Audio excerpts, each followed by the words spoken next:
Chers amis, bienvenue. Heureux de vous revoir et de vous rencontrer au travers de l'écran de la télévision.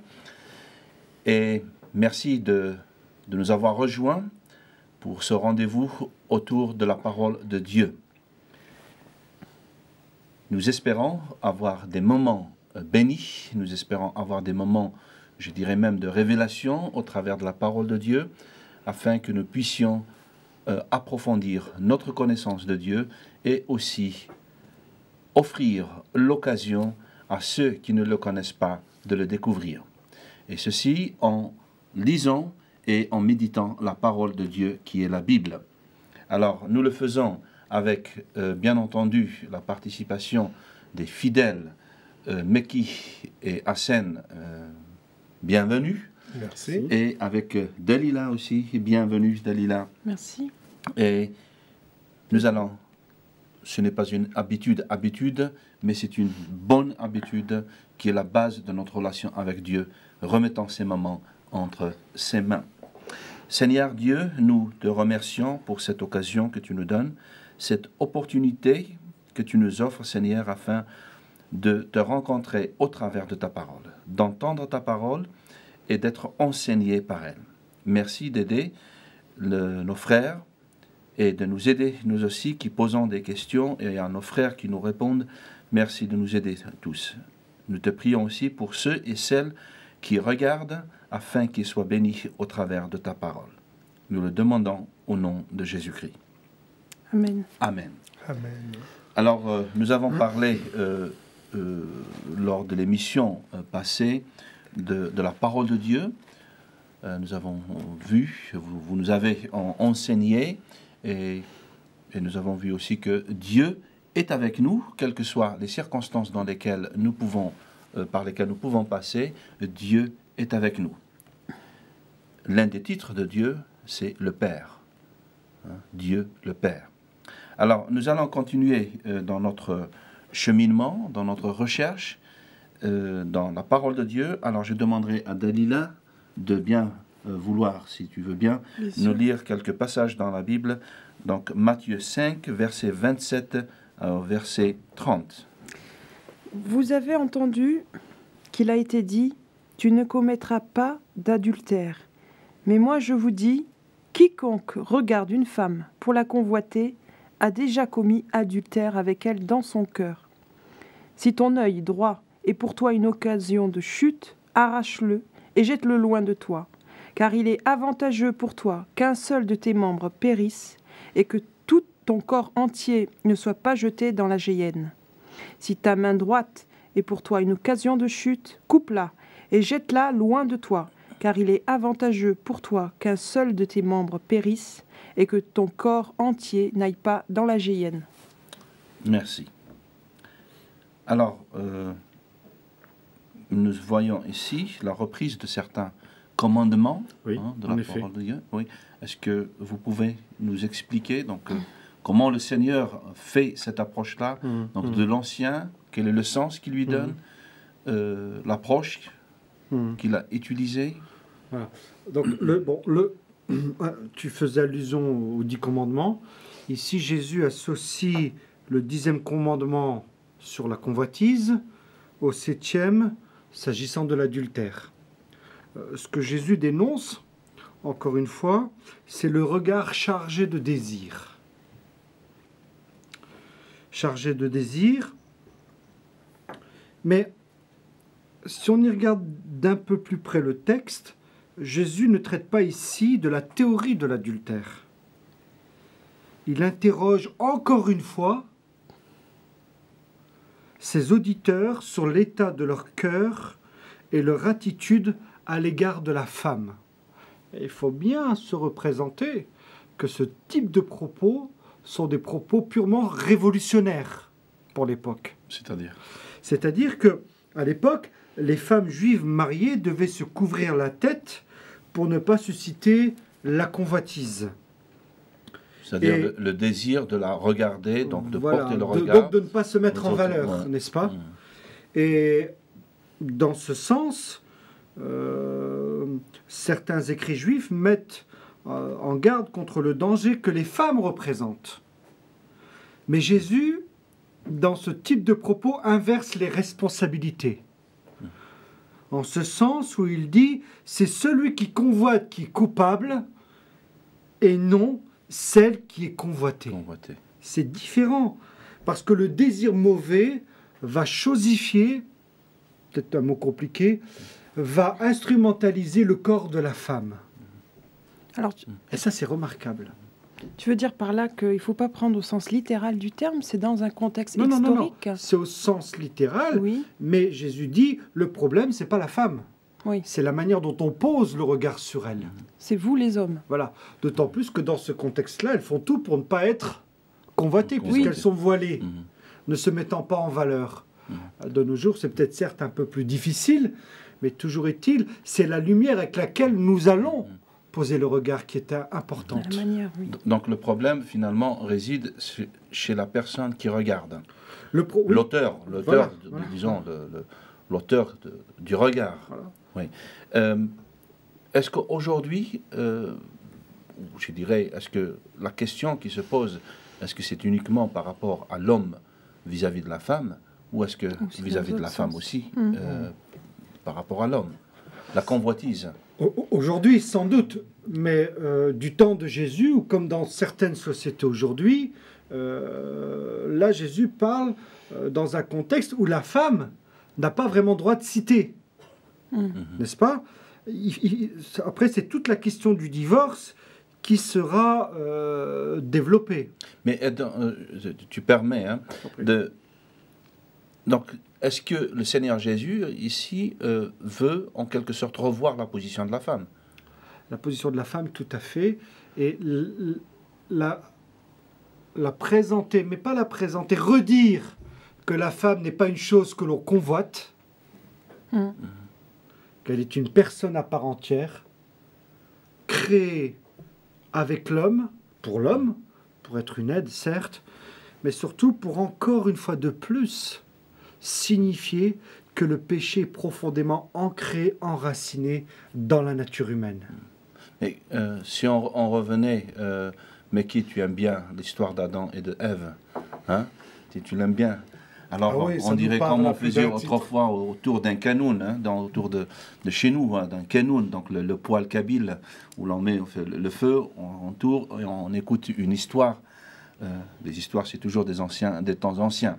Alors, raconte-nous, Meki, cette histoire ancienne de Ève et d'Adam. En rapport avec la tentation, En rapport avec la tentation, la convoitise, la joie c'est ça. ou la tristesse d'Adam quand il a vu Ève. Alors ici, quand il est parlé justement de convoiter une femme, dans l'histoire d'Adam et Ève, il y avait en effet une convoitise par rapport à ce fruit qui était beau à voir et ce désir de manger ce fruit. Dont Dieu a dit, vous ne mangerez pas. Et Dieu avait justement recommandé à ces deux de ne pas en manger. Bien sûr, il a donné la première fois à l'homme de ne pas manger du fruit. Connaissance du bien et du mal. Cette convoitise, elle est toujours d'actualité. Hein, et depuis que l'homme est tombé, Adam et Ève, toute la création est sous le pouvoir du péché.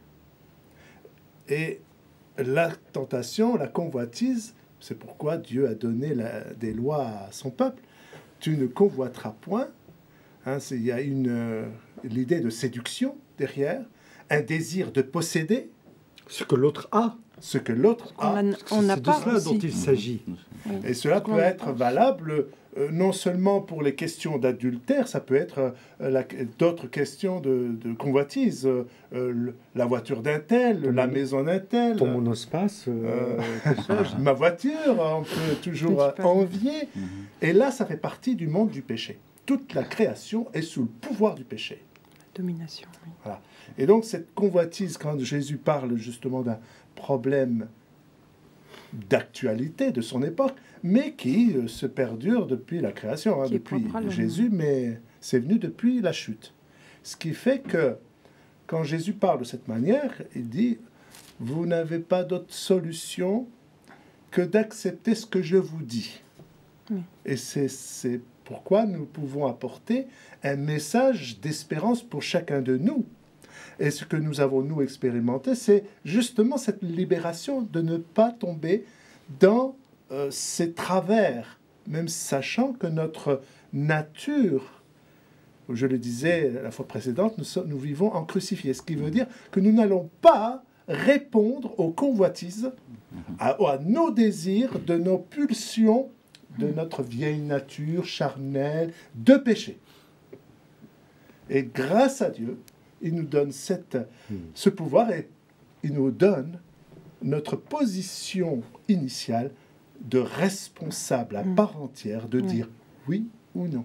Oui. Et c'est pourquoi nous avons ce choix, encore aujourd'hui, même en tant que chrétien, de dire oui, je veux obéir à la loi de Dieu aujourd'hui, ou non, demain également. Et c'est pourquoi, si nous aimons et nous avons cette relation avec Dieu, Dieu va nous donner ce pouvoir et cette joie d'obéir. Et surtout avoir un cœur qui l'aime et qui le craigne. Et c'est ce qui nous aide à mettre sa parole en pratique. Comme il est dit à un autre verset, non, sa loi n'est point pénible.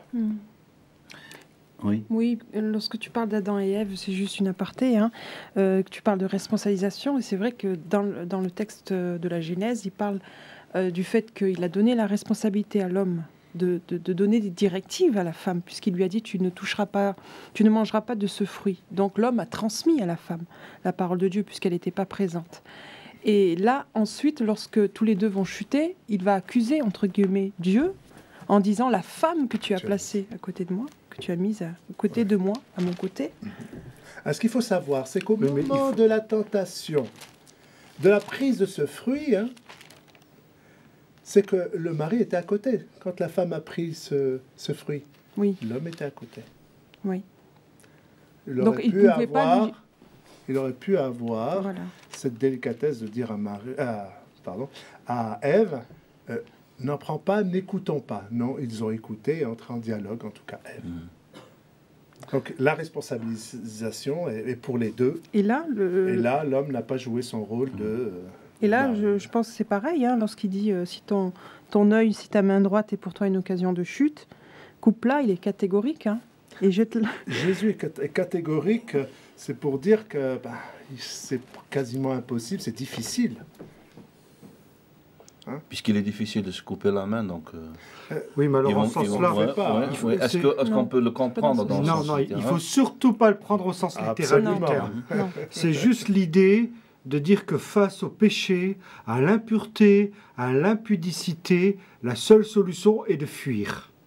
Oui. Donc de prendre des décisions radicales. Ne même pas s'arrêter et de réfléchir, est-ce bien, si c'est pas bien, qu'est-ce que je fais, je reste, je pars, c'est de prendre une décision radicale. Et de ne pas penser qu'on peut y arriver. Ah non. C'est toujours donc c'est surtout l'idée d'une...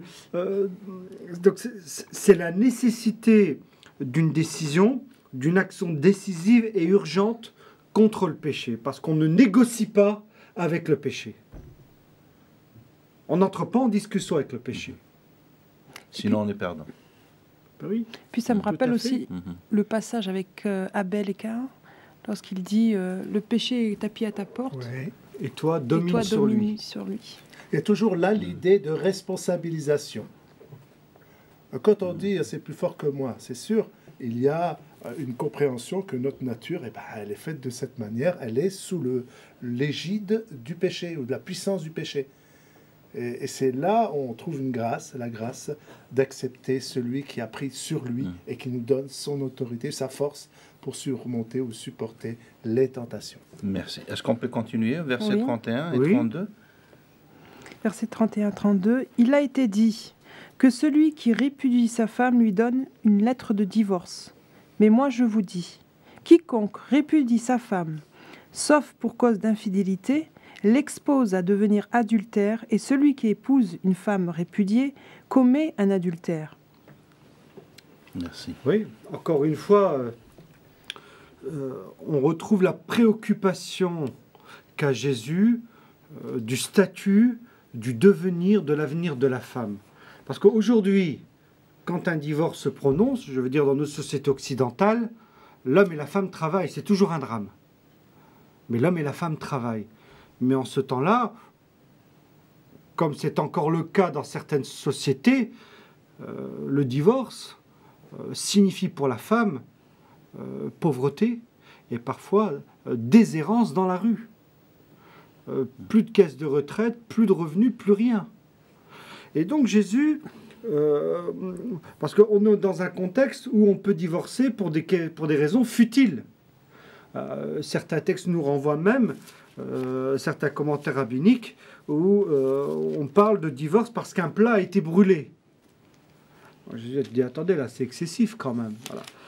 Donc Jésus a cette préoccupation du statut et donc du bien-être de la femme. Et pour lui, divorcer signifie, en tout cas, la pratique du divorce, une fois encore, transforme la femme en objet. Et l'amour, dans un couple, c'est pas un sentiment, c'est une décision. Est-ce que le Seigneur Jésus, est-ce que le Seigneur Jésus n'avait pas de raisons encore beaucoup plus spirituelles, plus hautes que les raisons matérielles dans lesquelles, je dirais, des conditions matérielles dans lesquelles la femme se trouverait si un divorce vous savez, serait... Le divorce, l'idéal étant de commencer, de terminer avec la même personne. Et tout le monde n'atteint pas cet idéal. Maintenant, je pense qu'il ne faut pas trop spiritualiser ce type de texte. Parce que Jésus parle, et c'est d'ailleurs très intéressant, quand il dit, il dira dans un autre passage, au commencement. Oui. Si lorsque on lui a posé la question sur le divorce. Voilà. Et il n'en était pas dans ainsi Matthieu au 19, commencement. si je ne m'abuse, lorsqu'il dit « N'avez-vous pas lu dans les Écritures qu'au commencement, le Créateur a créé l'être humain, homme et femme, et qu'il a déclaré, c'est pourquoi l'homme quittera son père et sa mère pour s'attacher à sa femme, et les deux ne feront plus qu'un. Ainsi, ils ne sont plus deux, ils font un, que l'homme ne sépare donc pas ce que Dieu a uni. » Donc Jésus renvoie à la création. Et le mariage, il est de l'ordre créationnel et non rédemptionnel. Il n'est pas en lien avec l'œuvre de la croix. Vous comprenez? Oui. Donc, attention aussi de ne pas faire du mariage, comme l'ont fait certaines confessions chrétiennes, un sacrement. C'est-à-dire un sacrement. C'est-à-dire une réalité, un cadre qui est inviolable et qui empêche les gens de se séparer quand l'intégrité de telle ou telle personne est en danger. Bien sûr, bien voilà. sûr. Donc, mais c'est mon point de vue. Et je pense que c'est un point de vue que l'on retrouve dans le Nouveau Testament. Mais je voudrais que tu ailles beaucoup plus profond là dans ce que tu proposais comme grille de lecture. Non, parce que des fois vous deux, donc vous, surtout à Seine, tu nous dis que le Seigneur Jésus donc, met encore des valeurs encore plus hautes. Donc, c'est des choses très spirituelles. Mais je crois que Dieu, là aussi, bien entendu, se met à la place de la femme qui serait divorcée, qui se retrouverait dans des conditions, humainement parlant, trop basses. Elle pourrait être sujette à des choses, des injustices sociales, etc. Mais je crois aussi que Dieu relève la position de la femme et que le Seigneur Jésus voulait nous rappeler justement ce que vous venez de rappeler, la position donc de l'homme et de la femme au commencement. Tout à fait. Qui est le projet idéal de Dieu. Et c'est encore une manière pour Jésus de dire, voilà l'idéal de Dieu, mais à cause de votre péché, en réalité, regardez bien, vous êtes dans l'incapacité Ou à cause de notre de faiblesse. vivre Ouais. ce projet créateur, ce projet créationnel, ce commencement que Dieu a bien voulu pour l'homme. Oui. Ouais. Alors moi, en tant que juriste, je vois un autre aspect dans ce texte qu'il faut dire aussi, hein, de l'alliance. Un mariage, c'est aussi une alliance entre un homme et une femme. Et une alliance, on ne la brise pas, même dans... Je veux dire que lorsqu'on écrit un contrat, on ne va pas rompre le contrat. De mon seul chef, je n'ai pas le droit de rompre mon contrat, sauf si des conditions ont été bien stipulées dans un contrat. Et là, le Seigneur leur dit, donc tu as rappelé le contexte que la femme pouvait se retrouver dans une situation très difficile pour le bon plaisir de l'homme, pour son bon plaisir. Et là, le Seigneur rappelle qu'il y a une seule condition. Dieu a toujours voulu que l'alliance soit entre un homme et une femme, soit jusqu'à que la mort les sépare. Et là, le Seigneur dit, mais je vous connais quelque part. Comme tu as dit, le péché tapit à ta porte, et il y a certainement certains qui ne vont pas le dominer, mais il dit, mais je vous donne une seule condition, c'est l'infidélité. Est-ce que vous pouvez me dire pourquoi le Seigneur parle ici de cette condition d'infidélité dans le mariage? À cause de l'alliance rompue, le contrat rompu comme tu le définissais à l'instant même. C'est une alliance. C'est soit l'un ou l'autre qui la brise. Bien sûr que quand on pense à l'alliance, on pense aussi dans le mariage, il y a l'amour. Et quelqu'un qui rompt l'alliance en ayant des rapports extra-conjugaux, c'est le manque de confiance. Il n'y a plus de confiance. S'il il a rompu sa fidélité à l'égard de sa femme, eh bien, tout est possible pour qu'il recommence. Je crois que, pour ajouter à ce que Meki vient de dire, ici Jésus, comprenons-nous bien, c'est pas un traité sur le divorce. Non. C'est pas un document juridique qui traite des conditions légitimes ou pas pour divorcer. Et le juridique s'appuie aussi sur la Bible. Oui, non, mais j'entends, mais c'est la Bible qui est notre norme. Oui. Hein, et Oui, après, bon, le code législatif qui est une adaptation Voilà. aux réalités humaines. Oui. Voilà. Mais là, Jésus est en train de recentrer le débat. Parce qu'il faut bien comprendre, on a dans un contexte où on divorce pour tout et n'importe quoi. C'est-à-dire, on met sur la table une multitude d'arguments. Et d'ailleurs, certains commentaires rabbiniques parlent, évoquent l'idée de la possibilité de divorcer si la femme a brûlé le plat.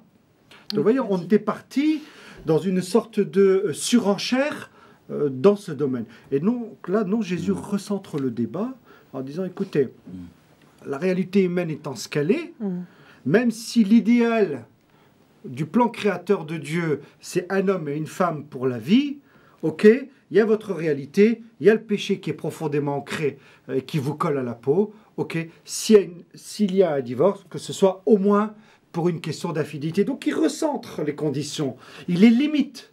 D'accord. Ce qu'on veut dire aujourd'hui, parce qu'on parle à des disciples certainement, ou à des personnes qui se posent des questions sur le chrétien, un chrétien qui est né de nouveau, qui a une relation avec Dieu, il se marie. Son mariage tient. Il n'est pas... Enfin, je ne parle pas d'infidélité. Mais alors, un mariage qui dure jusqu'à la mort nous sépare, ça existe. Oui, et puis nous, on est, heureusement, à la grâce de Dieu, on n'est pas encore divorcé. C'est notre ambition. Oui. Notre ambition. Oui, ça existe. Non, mais il faut le dire, parce que dans le monde... Mais pourquoi ça marche, que ce soit avec Michel qui est derrière la caméra, avec Kader, avec Meki et moi, c'est parce que nous avons saisi que l'amour, c'est pas un sentiment. Un sentiment, ça s'en va et ça revient, comme disait Claude François. Mais l'amour, c'est une décision. On décide d'aimer envers et contre tout. Et Dieu, dans sa bonté, dans sa fidélité, renouvelle l'affection, les sentiments que nous avons dans le couple. Et c'est avec l'aide de l'esprit qu'on y arrive. Sinon, on ne serait pas meilleur que qui que ce soit. Oui. Alors, des choses pratiques. Dans l'Église, vous êtes des pasteurs. On tombe, bien sûr. Surtout dans le monde occidental, je crois que toutes les portes sont ouvertes pour divorcer, pour faire ce qu'on veut, quoi. Disons qu'il y a moins d'hypocrisie que dans certaines autres sociétés, n'est-ce pas ? Oui. Mais moi, je voudrais juste donner un exemple, parce que pour le peu que j'en ai des exemples pratiques, je suis tout le temps là-haut, tu sais, dans l'abstraction, mais en tant que pasteur, toutes les fois où j'ai assisté à des infidélités conjugales, où j'aurais tout à fait compris, vraiment, que le couple se sépare, j'ai toujours vu le pardon. J'ai toujours assisté au miracle du pardon, de la guérison et de la réconciliation. J'ai vu des couples vivre, chuter dans l'adultère, et vraiment me dire, bah écoutez, à la rigueur, qu'est-ce que vous faites ensemble? Et qui ont quand même crié à Dieu, et Dieu leur est venu en aide. Vraiment, j'ai vu des choses extraordinaires dans ce domaine. Mais parce que c'est Dieu qui l'a fait. C'est arrivé pour un couple à l'église, mais qui ne venait pas à l'église à ce moment-là, et qui a fait cette expérience justement d'une réconciliation extraordinaire. Et cette femme qui ne venait pas encore à l'église a demandé à Dieu, à cause d'un chrétien qu'elle avait rencontré, et que ce chrétien l'a encouragé à demander à Dieu d'intervenir pour son couple en voie de destruction, de faire quelque chose parce qu'elle aimait son mari. Et après avoir fait cette prière de demander à Dieu d'intervenir, pendant la nuit, il y a une voix qui lui parlait à son oreille, au milieu de la nuit, dans son lit, pendant qu'elle dormait, et lui faisait comprendre les raisons pour lesquelles son mari avait été avec une autre, parce qu'elle le savait qu'il allait avec une autre. Et lui a dit les raisons, et quand elle s'est réveillée, elle a réveillé son mari, lui a dit « Je sais ce qui s'est passé ». Et à ce moment-là, son mari dit « Mais qui t'a dit ça ?» Ce qui fait que ce mari étant interpellé dans son cœur, dans le profond de son âme, qu'il a rompu avec la femme, qu'il s'est réconcilié avec sa femme, et que tous deux ont eu par la suite, ils se sont pardonnés, lui a pardonné, elle lui a pardonné, et se sont pardonnés, et ils ont eu par la suite un enfant que j'appelle l'enfant de la réconciliation, et qui maintenant sont un couple qui tient depuis déjà ce temps-là, de façon extraordinaire. Eh bien, c'est avec des chrétiens engagés. Nous terminons cette émission avec cet exemple. Donc, à vous qui nous regardez, que vous connaissiez le Seigneur Jésus ou que vous ne le connaissiez pas, une chose est certaine, c'est que Dieu est fidèle et Dieu vous aime. Il veut que vous viviez en relation dans son amour, par sa grâce. Si vous ne le connaissez pas, il vous offre l'opportunité de le connaître. Et si vous le connaissez, Dieu vous donne encore l'opportunité, vous fait encore grâce de revoir votre conduite et de l'aimer davantage. Donc nous vous laissons en priant Dieu qui vous donne sa grâce et qui vous accompagne. Merci et à très bientôt. Au revoir. Au revoir. Au revoir.